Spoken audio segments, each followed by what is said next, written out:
I know Josh has something he wants to. Oh, yeah, it's okay. Yeah, the off season was really good. I had a birthday. What about your gargoyling? You want to let's try to get a little spot for the gargoyle. I think so. So 2014, I'm pretty sure according to the Chinese calendar, is the year of the gargoyle, and so we're going to start a gargoyling trend here with the D-backs, and I think we're going to get a hashtag involved. I'm not big into social media, but can you show us what the gargoyle is supposed to? Yeah, so we're gonna have you guys send in to @dbacks, I believe. Is that the Twitter handle, correct? Yeah, something like that. The hashtag gargoyle, and we're gonna get pictures. Probably gonna be a contest, the best gargoyle. Yeah, up until opening day, and we'll give you guys 4 tickets to opening day. So, whatever we deem is the best gargoyle off the top of Camelback Mountain. But this is the pose we want to see. Go ahead, big guy. It's yeah, and you gotta stone face it. Yeah, go stone for it. Face it. Nail it right now.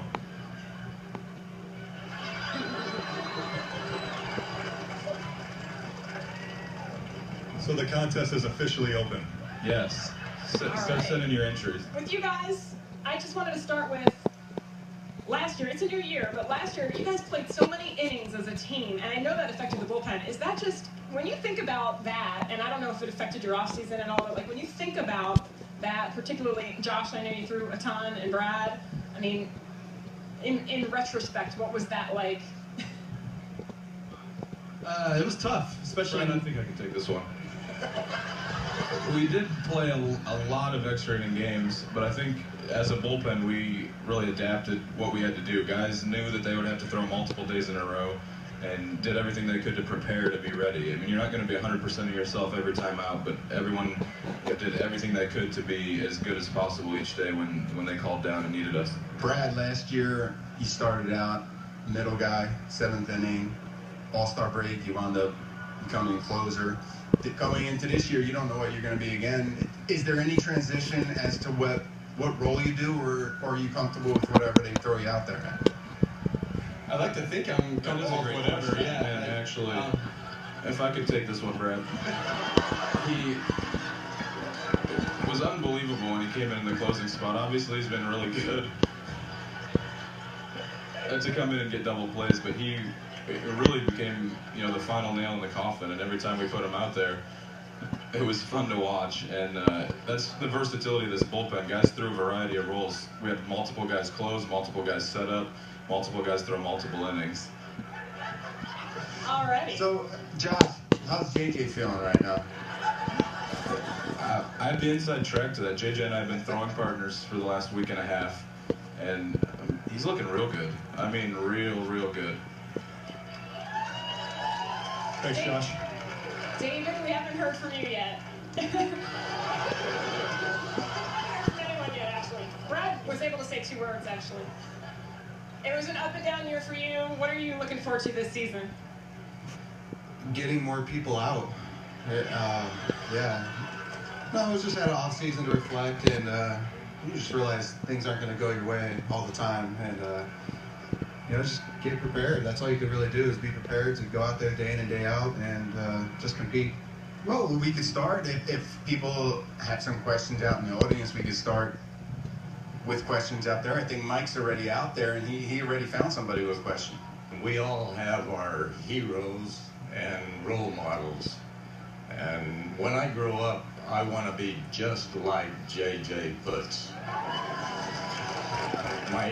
My question is, JJ, what do you eat for breakfast? Pretty much anything in front of me. Pretty much anything. A lot of eggs, pancakes. So you don't have any gluten-free waffle. I love the gluten-free waffle. I was wondering, what do you think of the new rule about not being able to block any of the bases? I think it's a pretty good rule. Other than that, there's not really for it. It really doesn't. Which stadium is the hardest for you to pitch in? Colorado, San Diego, Pittsburgh. Yeah, I agree. Colorado's difficult just because your pitches don't do the same thing. The air up there is a little different, so it makes it a little bit tougher. I would say the altitude in Colorado, but also the dry air here. is really hard to get a tact and a feel for the baseball here. This is a tough place to pitch too. I agree. I think I've talked about when we go to Colorado this year, since my ball doesn't move the same, I made us throw overhand there because the submarine doesn't seem to be much deceptive there. With the addition of Addison Reed, who do you think is going to win the closer position? Addison Reed. Time will tell. Time will tell.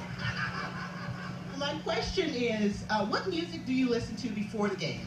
Whatever Prado has on the jukebox. It's usually some sort of house techno mix that nobody's ever heard of. Not sure where he finds it, but it gets the job done. I would like to ask you if you had a chance as a reliever to come in and pitch against any legend of baseball player, who would you pick to come in and pitch to? Good stuff.